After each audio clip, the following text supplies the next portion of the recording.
good sized audience. So we had about 4,000 there, and we rent these movie theaters. We had over 50 movie theaters where people come. When they pay $35 and get some food, they sit and watch what you're seeing there, but in the movie theater. And they get the 12 CDs and all that stuff, which includes Internet Explorer 3.0. The big theme is the active controls, the ability to do live web pages with the audio, video, rich behavior, with any different kind of programming tool.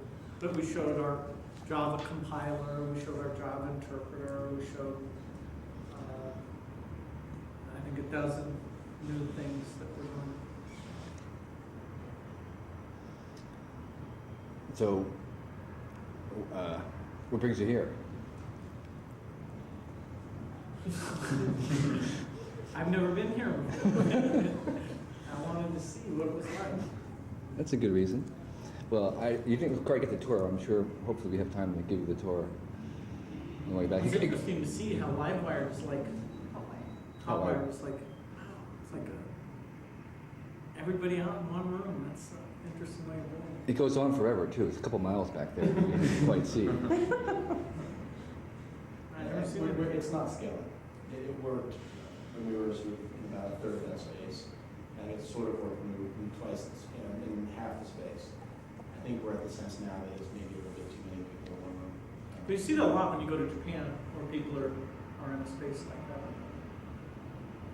It's sort of like a city newsroom where you have a lot of journalists together. But I think at this point it's actually too many. It can support itself at that size. I was sort of under the impression you wanted to talk a little bit about your internet strategy first, and then we were gonna launch some questions at you. Is that not true? Should we just? Well, I'm glad to talk about it. I mean, our internet strategy is sort of our Windows strategy, our Windows NT strategy, our Office strategy. There's basically not some partitioned set of Microsoft activities called internet and then some non-internet kind of things. It'd be hard to think of something that we're doing today that's not internet related. I mean, even our games are internet multiplayer games, and certainly the vast majority of the stuff going on in the operating system.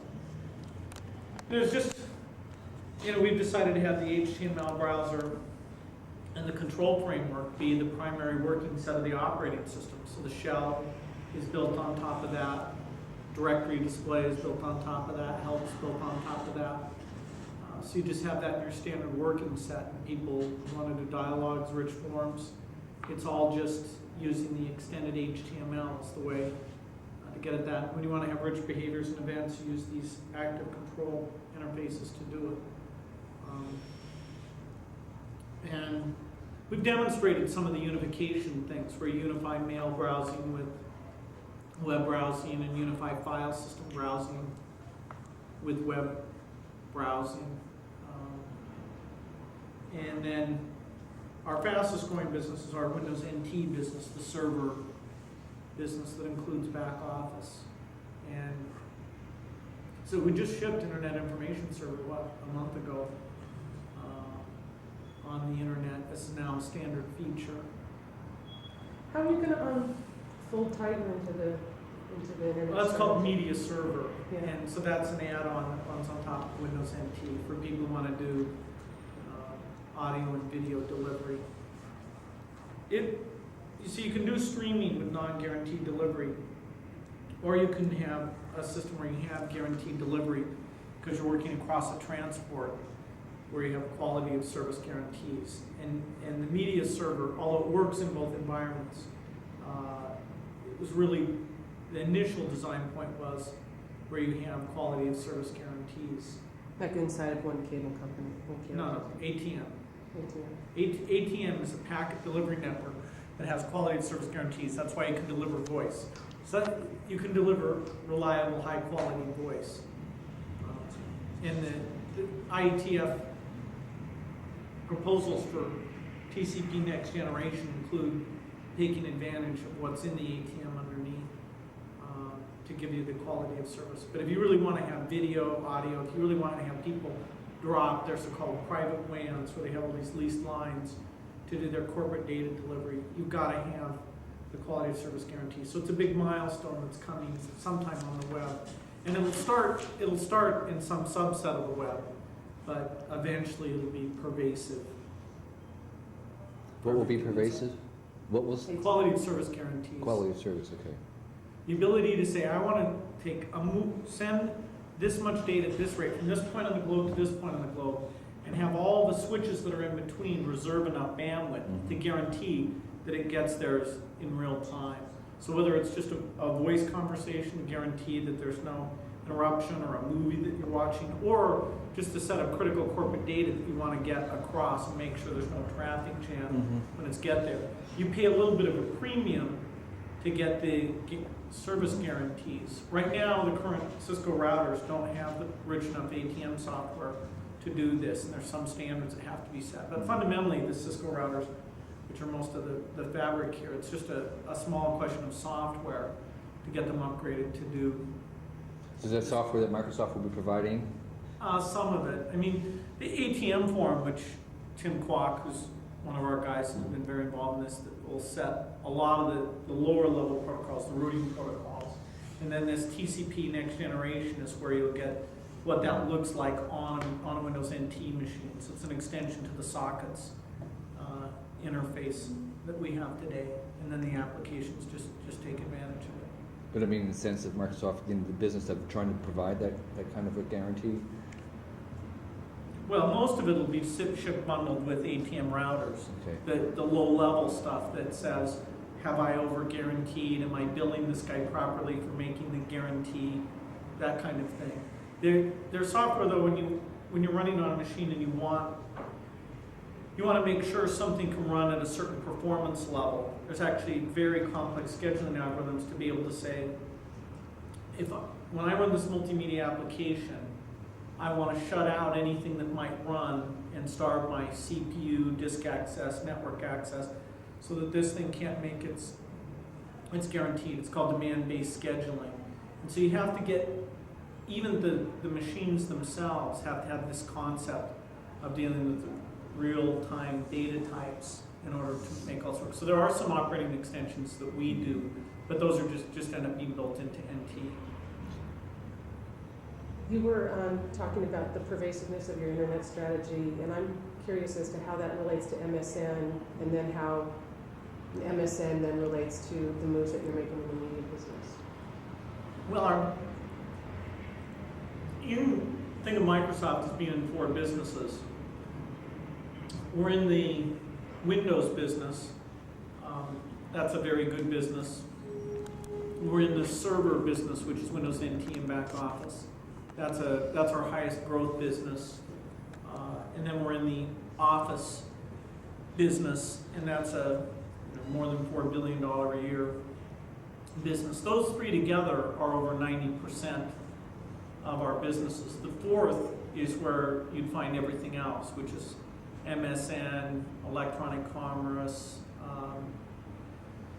games, encyclopedias, the maps, a couple of the joint ventures, NBC, DreamWorks, those things.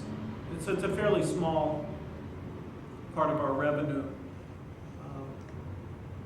as in the company. But there are the 4 areas. Do you see that tracking differently, say 5 years now? Well, the server business is a huge growth business. I mean, we're growing off a base that's close to $1 billion today, and that'll be a big engine of growth. The Windows business is a growth business because we're able to provide more and more software value per PC, and as well as be on top of the PC growth that's taking place. The Office business, even just Are you talking about the suite, the application suite Office? that's the 3rd business Okay. area. Yeah. Well, Office includes the Office. All of your All of the Yeah. applications. Well, those are productivity applications. We recently put Works and Publisher, which are the home-based productivity applications, into the Office group because we want to come up with packaging so that the home PC users get the mix that they want. Today, most of our business out of that market has been to people either bringing work home or are doing work in a business type setting. We haven't got much of the home, our penetration on home machines is quite a bit lower. And so we organized to put all productivity stuff together there in one place. So the three big businesses that make up the 90%, they're all growing. And so when you have the fourth business, the biggest part of the fourth business is actually the mouse, the pointing device business. That's an incredible business. I mean, it's immensely profitable. That's the group that did the Microsoft keyboard, the Microsoft joystick, and actually one of the hottest products we're doing later this year is a next generation mouse type product. So why aren't you putting a couple $100 million into those other growing businesses instead of into NBC? That's one of the questions I have. We're not capital constrained. We've never been capital constrained. Well, I would never say you were. No, so I mean, money is no limit to anything we're doing.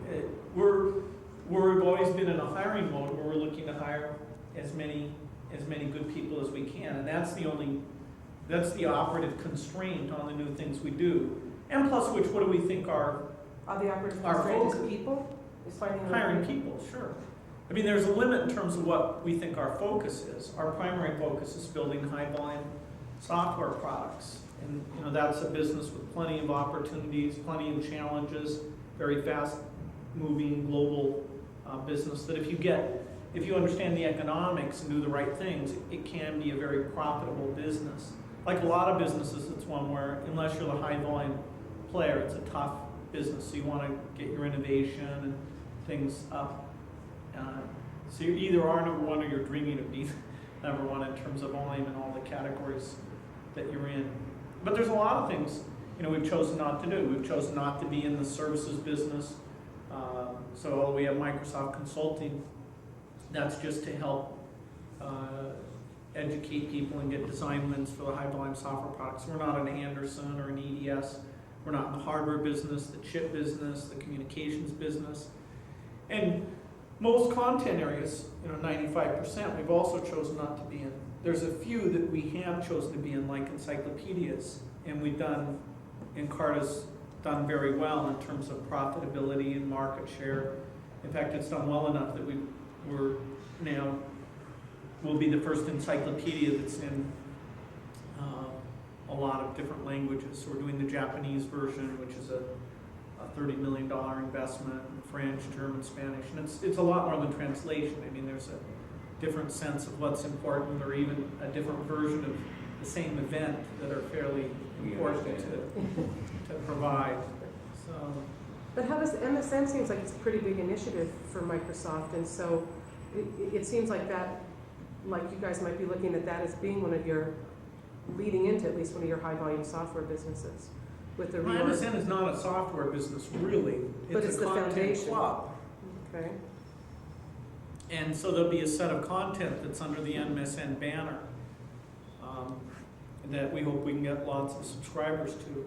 We said when we launched it that we hope to get 1 million in the first year, and we'll clearly exceed that. We're at 850,000. And why do you want subscribers? Well, that's the income stream. It's just like, why do you want subscribers? But All the money is from the subscribers, so the more the Sure. better. But you said that you saw yourself as a high volume software seller, and that's Yeah, a and there's- different business than having subscribers. No, actually, the way we think of a Windows customer, we think of the ongoing revenue stream from a Windows customer. The way we think of an Office customer is we think of an ongoing revenue Okay. stream from that customer. So it's the notion of recurring revenues is central to the key businesses that we're in. MSN is different in that the value proposition is not just pure software, but includes a lot of content as well. Mhm. Now, in a certain weak sense, a product like Office, the spell checker, the help files, the documentation, you could call that content. There's no black and white notion of what's in one bucket there. But MSN is taking a programming budget, and we give Russ a big programming budget, and he does some things internally and some things externally, and he'll create a set of exclusive content that we hope subscribers find attractive. And it's a very straightforward business model. it's an unproven business model in a certain sense, because the world is changing away from an access plus content being coupled together, which has been the classic online model, to a model where access and content are two different purchase decisions. Now, it won't change overnight, it won't ever be black and white, but fundamentally, it is going through that shift. Can you talk about how important control of content, or at least very strong influence over content, is to the future of Microsoft, all of the businesses? Well, the main content tool we offer is Microsoft Word. And Well, people content- write basically whatever they want. We support every letter of the alphabet and every language is possible. So people have written some very good things with Microsoft Word and some very bad things. And we exercise no control whatsoever. We're in the tools business. And You're never going to be saying you're in the media business as we enter the entertainment business. well, we make Flight Simulator, which is the long-running game that's sold very well. Or the news business. Well, through our joint venture, we chose not to do news on our own. I don't know if you've ever used MSN News, but they did a very good job producing that. But we decided that unless, in terms of the scale involved and the skill set involved, that it only made sense as part of a long-run strategy to do that with NBC really driving the activities. But that's national. I understand that Microsoft is planning a many-city initiative called Cityscape that's going to be local news for MSN. That'll be produced That's in not news.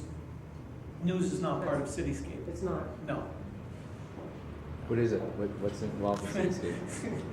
That's the problem with denying false rumors, is that you have to explain what it is. We're working on a thing that relates to local information, local events, what to do. Oh, okay. There's hundreds of companies working on this. But it's content, it's editorial content. No, it's content, but it's not news. We won't have beat reporters going and saying that somebody, shot their dog. I see. We'll say, here's a restaurant, here's a local park activity. It's local activities Listings, based. kind of a thing. But we're one of hundreds of people who are looking at that business and what they could do there. The dominant player there will certainly be the newspapers, who can hybridize across the print-based revenue stream and the electronic.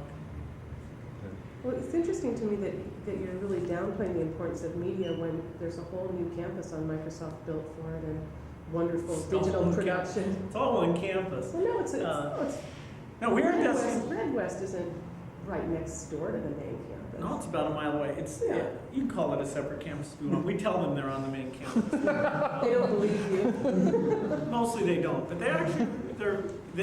what they have is a little bit nicer than the buildings Pretty where we are. nice, yeah. Babbling brooks. And So it seems like it's a pretty serious thing. Well, we call it the Interactive Media Division, the stuff that works for Patty Stone Cipher. And so that fourth area, actually now the hardware input device group doesn't work for her, and electronic commerce doesn't work for her. But otherwise, except for those two exceptions, everything I put into the fourth area works for Patty. But those are investments where we're trying to do new things. We're taking a risk. Will we do well? The barriers to entry for publishing on the internet, as you know, are almost nil. And so you'll have the number of entrants into any category will be truly overwhelming. And you've got a truly unproven business model for being out there. I don't know many people who are making a lot of profitability today, but we think we can do some cool things. We'll try some different things. But in terms of what's proven about the future of Microsoft, that is the least proven part of the company. Encarta's great, Automap's great. We've done some really neat titles, but it's not the scale of business that those others are. do you think that it'll get there? I mean, let's just dream for a second. I mean, let's just say everything works and everybody figures out how to make money on the internet. That actually becomes a publishing platform. Is that something you'd like to see happen at Microsoft? Would you like to see your media stuff bring in as much money as your application software? Oh, there's not a chance. The applications business is a $4 billion a year business. Media is a pretty big business too. Not the port. we're not- Interactive media, maybe not, but media is a big Well, business. first of all, it's interactive media, and we're only doing a few content things, and even those are unproven. So it's hard to say. I mean, how do you get to $4 billion in interactive media? What, advertising? $4 billion? Anyway, I mean, it's not reasonable to contemplate those activities being larger than our applications group in this decade, in the next 10 years, let's say. A local newspaper advertising, $40 billion business in America now. Print. Yeah. Yeah. So some chunk of that could be worth $4 billion. Okay, say 100 people go into that business. But only so many of them have distribution monopolies and advantages of But on the internet, alliances, right? in the internet, everybody has distribution.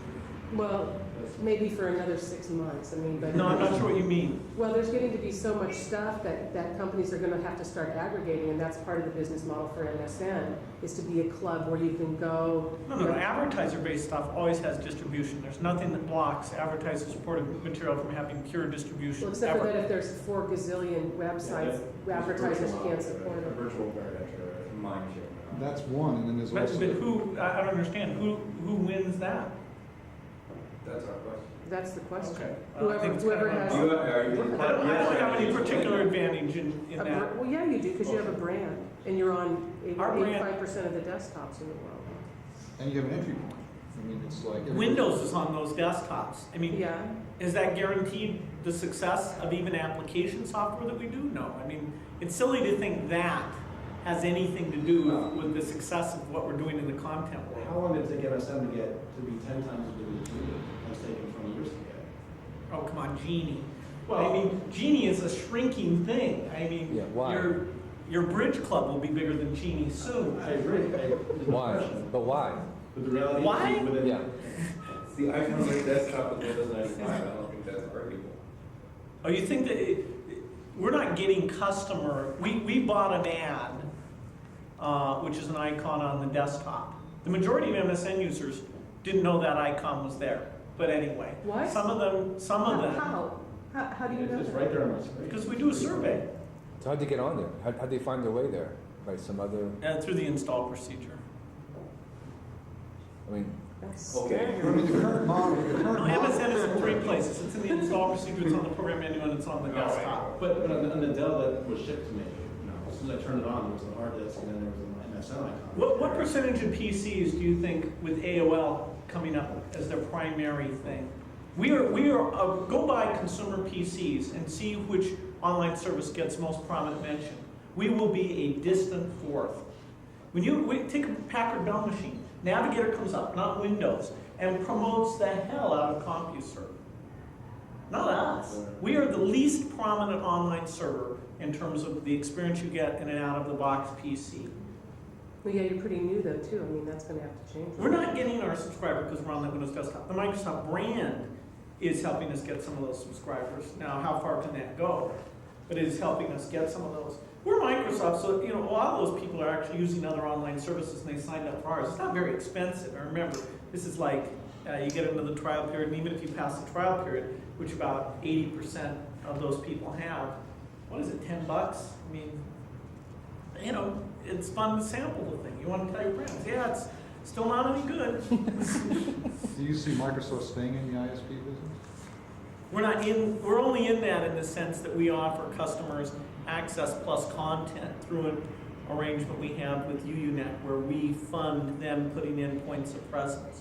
And so we've been careful not really to get directly in that. Most of our business for the next 2 or 3 years will probably be access plus content. Over time, we expect the content-only SKU to be popular, to be the most popular. but your idea is to build up so that you keep having these subscribers come back for more access content, or are you hoping that they buy tools, software tools? Software tools is a completely separate business. Okay, so you would like to have more and more subscribers buying access plus content And from you. Russ Siegelman wants to have that. That's his job. He runs MSN. But the He access, wakes up every morning and thinks about subscribers times subscription fee equals plus ad revenue equals Do revenue. you ever think that could become a very large business, as big as application sales of applications? Do the math. Let's say we 5% of had, people let's say we in had the 20, United States are on. say we had 20. If you do the math, it could be a very large business. Seriously? What do you think the annual pure content fee for those people would be? For which people? For them? What For annual, the what user. annual content only fee would they pay? The Would a user. subscriber pay? Yeah. I mean, a couple $100 a year. No, not a chance in hell. Wait a minute. Look at the cable, look at cable. $30? How much is cable That's making? very different. Why? Why? Especially if First of all, It's the same thing. It's It's more than one- subscribers and content plus access. big This is big business, Bill. I think First you of all, should be I only asked about the content business. You have to understand that we're a pass-through on the access part of that. That's just a cost of goods sold. We don't make any margin on the access part. We're just doing that to be able to offer what people want to buy today, which is like what AOL says, where you have access plus content. So don't talk about the access piece, because that just goes to buy Cisco routers, Ascend modems, and nothing to do with me. Yeah, but Probably you goes- can't ask the question, how much will people pay for content? Because so much of what you guys are working on now and what everybody's working on in this space has to do not just with advertising, but lots of different subsidies. So the revenue. What streams- subsidies besides Well, advertising? like the health database, for example, people in Microsoft are talking about having that underwritten, sort of sponsored, the way they used to That's just sponsor advertising. TV. It's a form of advertising. Well, it is and it's not. In what sense is it not? Well, because no matter, okay, call it whatever you want, I still It's don't advertising. I don't have to pay the money to get the content. That's so- advertising. So, and then you can charge content. Apparently you guys are optimistic about content clubs. That's good, because there's 1,000 people doing content clubs. I hope all 1,000 people who are doing content clubs can do well. Do you What think do you- Disney will do well? I think that they'll do extremely well. How about Wall Street Journal? I mean, there's some brands that are like very closely associated with a particular type of content. And how about that will do very Microsoft? well. Will Microsoft do well as a content club? No guarantee. Remember, Microsoft is the company that will never make any forecasts. We don't promote our future. We don't. So why did you We may invest fail. Why did you invest valuable people in the business then? It sounds like it's pretty good business. There's a chance we could do well, but your notion of the numbers, the notion that anyone, take Disney, okay, who really has some real assets, brand, cross-promotion here, the notion that they could get $4 billion out of their interactive content club, just, the math does not pencil out, not in my world. it doesn't pencil out today, but. There will be no content club, I can guarantee you, there will be no content club in my lifetime with $4 billion a year of revenue. Just get real. How much does ABC make or NBC? I don't know. DCR.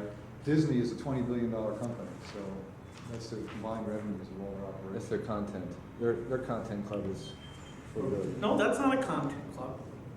So I don't understand if you don't think you're ever gonna make $4 billion on it, why are you doing it? Because we think it'll be profitable. Yeah, but profitable, schmofitable, I mean, you all your CD-ROM business is profitable now. No, It's not no, that's profitable. not true. Well, actually. We have lots of CD-ROM businesses that are not profitable. Well, that's not what Patty We have says. more, if you take them all together, they're profitable. Now, she says there are very few that don't make, I mean, they're profitable, if it's like this profitable. So you have to think about going to products I'm that. not sure what measure is being applied there. There are lots of those businesses that aren't very big businesses, not in, But that was part of the reorg and part of the reason why a lot of that portfolio stuff is gonna go away and stuff like Encarta The and reorg- Music Central and all that stuff is going to become more the kind of products that Microsoft does. Broader base, more potential to have very high sales. So, I mean, there's a lot of stuff going on there that points toward, I mean, your people are saying they won't say numbers, but it's clear that you're making a big investment here. So if you yeah, we can't, could lose a lot of money.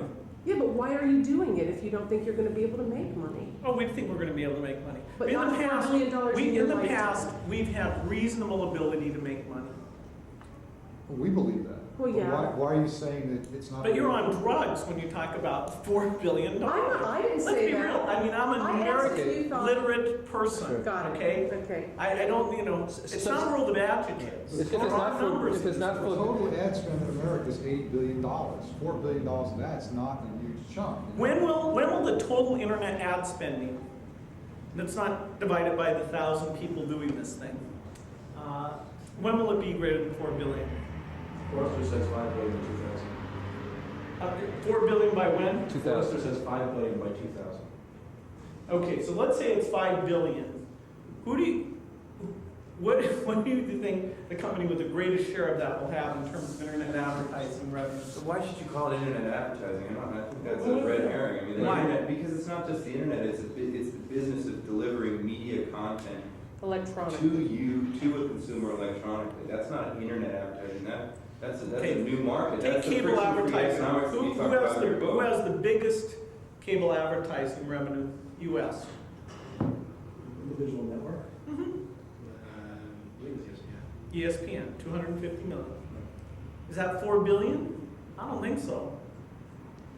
Anyway, That's one brand. Yeah. how many brands do you think I'm going to have? You're gonna have a I'm not lot. doing ESPN on Yeah, here. How many titles you've got But received? MSN is a I'm not club. doing sports. I mean, I think we can be profitable. I do think we can be profitable. We're only doing this stuff because we think we can be profitable. And we're going to try 4 or 5 of those things. You won't even admit that you're doing it because it's possible this could be a next media revolution that you want to have. at It least won't be time. bigger than our other businesses in any reasonable time frame. You know, we're dancing around this question of whether it's going to be bigger than their existing businesses, but the real question, I think, is will Microsoft be a dominant player in this new media? I don't think by any means they'll be a dominant player. There's no distribution friction here. So the amount of specialization, this will make the magazine business look like a very dominated business. The variety of titles and activities on the internet. All you have to do is own a PC and buy a copy of Front Page, whatever your favorite authoring tool it is. It's because of the ease of entry. You know, take network TV, cable TV, magazines, books. This has a lower cost of entry than books. And so take each of those businesses and look at the largest, second largest, third largest, go down. This will be more distributed than books is, more spread out. It used to have the lowest cost of entry, but it gets more and more sophisticated as you move down the road and add different media types as you start to get. Brand is video. the only barrier is brand awareness, just establishing brand awareness. And this thing will niche incredibly. And remember, there's a thing that underlies it, which is free information publishing, which will be, you know, extremely widespread on the internet. Free information publishing? What do you is mean? what said? No, people who just choose to put up information for free. But again, there's no barrier to entry, virtually no barrier to entry to making magazines, and yet there are only 2 or 3 or 4 or 5 magazine companies that are dominant, that take away probably 60 to 80% of the revenue in the business. That's And not true. Yes, I it mean, is. no, I have the chart. I know for all these businesses how aggregated they are. What you said is not even close to true. The Hearst, the Condé Nast, the Time Warners, Oh, and the Zips. I well, mean, let's they- see. they- There's a country called Japan. Let's see. There's a place called Europe. I don't think it's quite accurate what you said. I don't think even in the U.S. it's close to the truth. I mean, it is a very distributed business. Take the top 100 magazines. How many magazine companies? Talking about revenues of all. Top 100 revenues. what's the question? How many magazine companies represented by the top 100 magazines? Well, I don't know. We're talking I about find the worldwide? question slightly disingenuous because you keep comparing this to old media, and what the point is with all of this is that you could say that you were in the media business today if all you had was MSN and not a title because you're a distribution medium and you can It's a club. It's a content club. Yeah. Well, I mean, you Just keep like a saying record I don't club. know what that, you know. I mean, it's like a it's record also club. it's also a distribution medium. A record club is a distribution medium. Okay, so there are lots of different ways that Microsoft can make money. I don't know if this is how you would account for it, but there's lots of different ways for Microsoft to make money in the media business, having to do with having independent content providers, be part of the MSN label club, whatever you want to call it. There's lots of different ways to configure this so that you aren't necessarily making money only on the media that you produce in the digital backlot. If what you're trying to get to is, we will not be one of the top 10 media companies, even, let's take very narrow. I'm actually not trying to get to We won't even be anything. close to being one of the top 10 media companies. I mean, not within a million miles. We're not even going to, if we were successful in every area we're going after, and even just take the US, we wouldn't be one of the top 10 media companies. In interactive So- media? In interactive media, we might be. Well, you're probably there And now. well, the numbers are nothing today. I mean, how much ad revenue is there out there? We're one of the biggest spenders in terms of running internet ads. We're going to run, this 12-month period, $12 million of internet ads. But that's. But media and content are essential to your future growth. In terms of running internet ads, we're going to run, this 12-month period, $12 million of internet ads. But that's. But media and content are essential to your future growth. No. For the rest of the business. Not necessarily content that you're producing in Oh, in the yourself. same way that So that's why I writing. talked about not only controlling that content, but influencing that content. And the more you can influence the big media companies to go in a To direction use that your will improve the tools. rest of your business. To tie them to your tools. But you never make money just selling to a few big media companies. How much? What do you think the tools budgets of the big media companies Linking are? with the big media companies to sell to everybody else. And the browser business. That's a good business. That's 0 times the number. It's a hell of a business. MSNBC. Why are you being so aggressive and you see it as a threat to the future of your OS? That's a feature of the operating system. That's our strategy. But that is a threat to the future of the ability to view media. I mean, from the desktop to view media, you need that capability built into your operating system. Do you agree with that? No, you can run the Netscape browser if you want. No, I'm saying, but you're obviously being very aggressive in porting, creating your brand for your browser. You're not Because going to deal we're with promoting that feature of our operating system very heavily. I think what Russ, what you're saying is the ability to access media through the screen is very important as part of your OS, correct? That's a feature that users will expect. Now, And the more you link up with big media companies to share revenues as this grows, you're going to increase your revenues through the content. I don't and you're gonna understand. You get no, when you sell people tools, you get zero of their revenue. When you sell people Windows, you get 0 of the money they No, but you're spend on creating- viewing things. You you get need- none of that money. You need to influence. Not the a content. chance in hell. You'd never be competitive. You'd be put out of business in a second. It's like saying, this piece of paper, you using my piece of paper, pay us a royalty. Netscape. You use that piece of paper to do something really cool. Netscape does it right now. They have advertising on their browser. No, sell they have ads. advertising on their homepage. Well, which most people don't change. So they end up with what, 1 billion hits a week now? Something like that? No, we'll have our browser will point to a home page. Now we have all these deals where people distribute our browser for free and they can change the home page. So, But the truth is that the tools that you guys are developing bifurcate a little bit from, in the same way that Netscapes do right now. They have things that they can do with their servers and their browsers that are slightly different from if you don't have the Netscape browser. So Microsoft is doing something a little bit different. no, we're supersetting the Netscape What? browser. And will you continue to superset the Netscape Absolutely. browser? So there will never come a point in time when, if I am using Internet Explorer, I will see something better or more fully featured than if I'm using the Netscape Well, browser they'll to look clone at the us. same thing. Pardon me? They'll clone us. We'll clone them, they'll clone us. That's the name of the game. Unless you come out with a feature that nobody uses, Well, then they won't bother to that's clone you. fabulous. Yeah, we'd But love that's that. the name of the game. It's just like the spreadsheet business. But I guess what I'm trying to get to, and I think what Russ is too, is that it's not just about the media that you create in house and getting that subsidized through advertising or whatever. There's a whole system that Netscape and AOL and everybody's trying to do here. Everybody- You're calling it a AOL's not in the club. tools business, I'm Well, totally they- confused. well, they- The intersection between Yes, AOL and you Netscape have is to nil. use- No, that's not true. If you're a content What's the provider- overlap between AOL and Netscape? There's an explosion in new The media, point is that and you, they're gonna use computers and they're gonna use tools, and if you can lock them into your standards, you're gonna do very well. That's we, Here's a book. there's a thing called specialization, and the tools business is totally competitive. There are tons and tons of tool companies, and you don't get any influence over any other part of the business by being successful in tools. None. You get no revenue from the other parts of the business. You get the tools revenue. That's it. Period.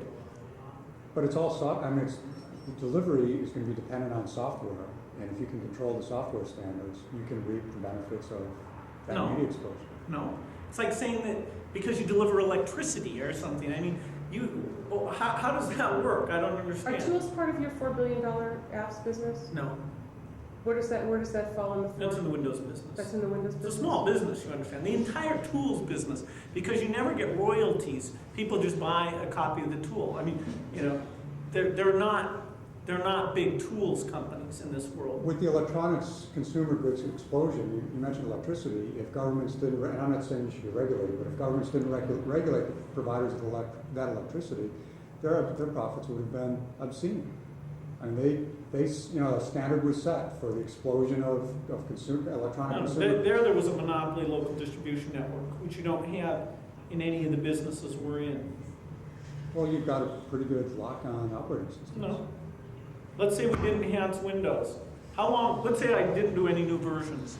How long would Windows be popular? How about 10 years from now? Do you think I'd sell any copies? I'm not saying you don't deserve that. No, I'm just asking you, want it. do we have a lock? Can I go take a vacation? No, but you're Maybe making I'm- tremendous profits on it now, and if you can get a temporary lock on the Only next by wave keeping that it comes along. completely open to all content and making it browse all content and charging no royalty for anybody ever using that. Only, that's But what see, we do. that's the perfect way to do it, though. I mean, that's. Charge nothing, But no. what you do is you keep growing. I mean, we're not trying to accuse you of anything here. This is about, keeping But I get Windows no part of the strong, media business building- because of Windows, You none. get what? No part of the media business because of What Windows. is, it's the delivery platform. How can you say Well, I that? get the Windows royalty. But I don't get any part of what people are spending on media If they because put, if content providers put their content on MSN, we do. that's in that fourth area of business. Well, right. Which is based on your Microsoft brand name, bottom line. And Sure. your ability to deliver subscribers. That's right. There are multiple companies with brand names. I remember the presentation that we had for Microsoft Network before it launched, and they were saying that the way they were going to make money was to take a little bit of transaction.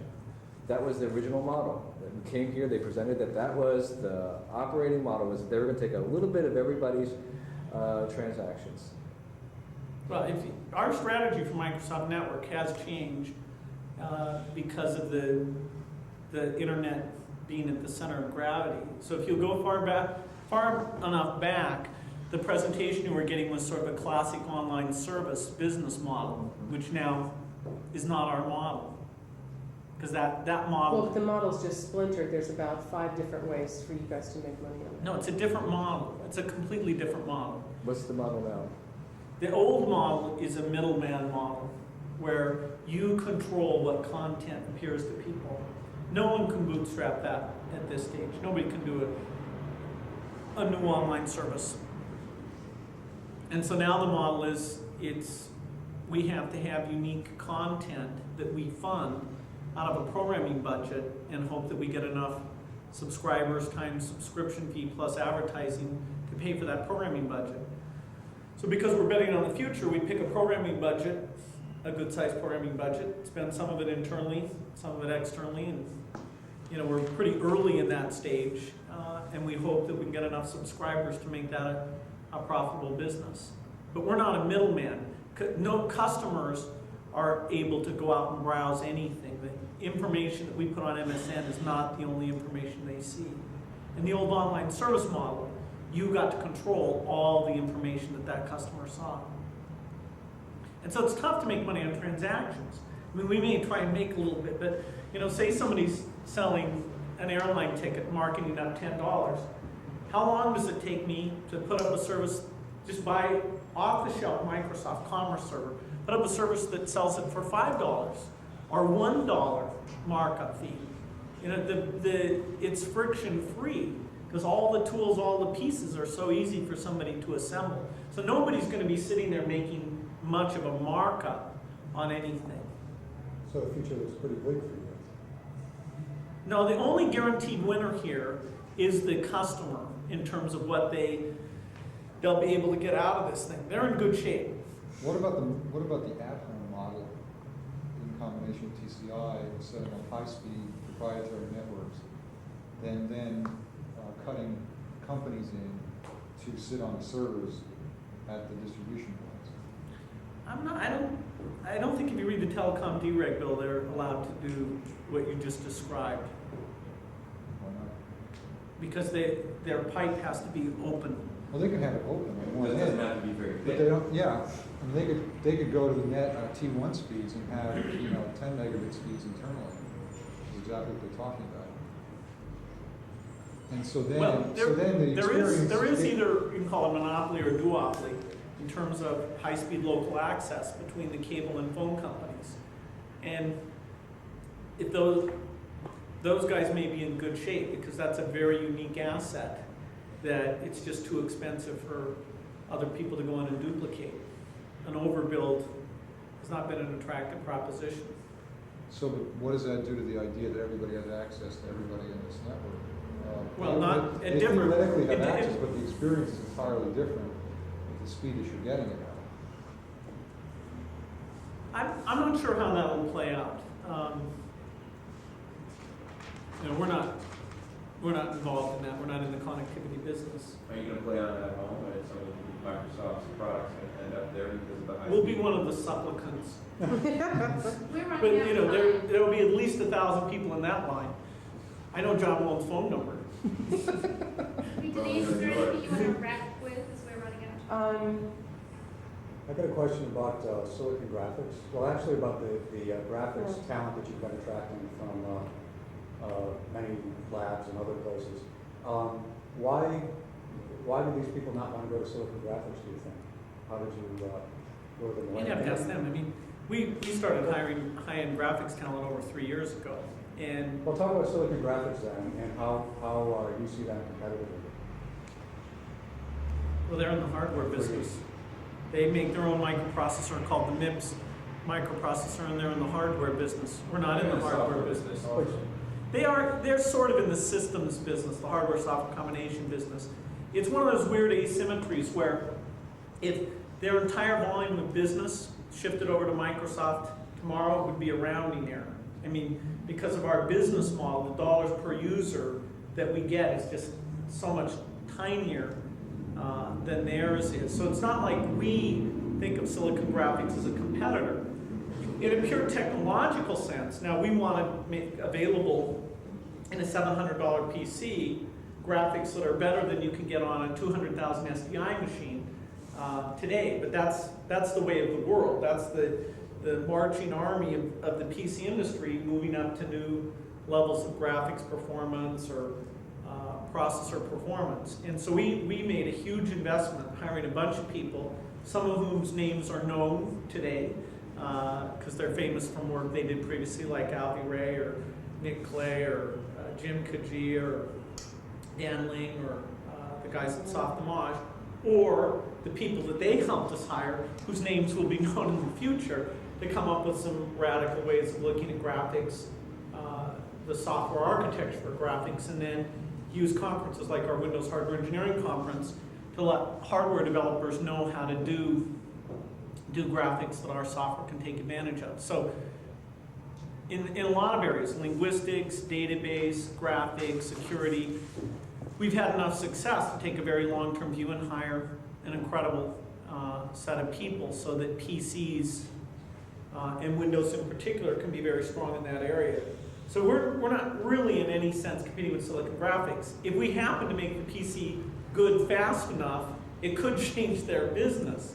But there's no one at Microsoft who wakes up in the morning and thinks, oh, Silicon Graphics. There are people who wake up and think Netscape browsers, Lotus Notes, Oracle databases, Novell NetWare still.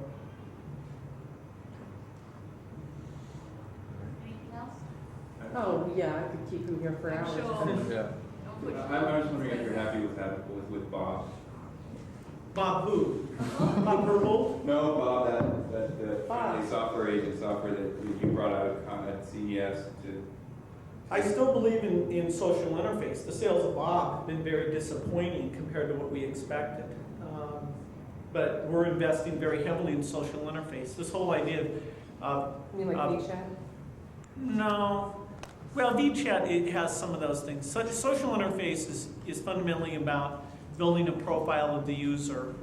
And we use, it's called Bayesian inference technology underneath to build up a profile and be able to help the user in the future. We still believe in that very strongly, and you'll see more products from us. There's a new version of Bob being done that we think will do a lot better. Jim. No, it's Bob 2.0. We're keeping the name.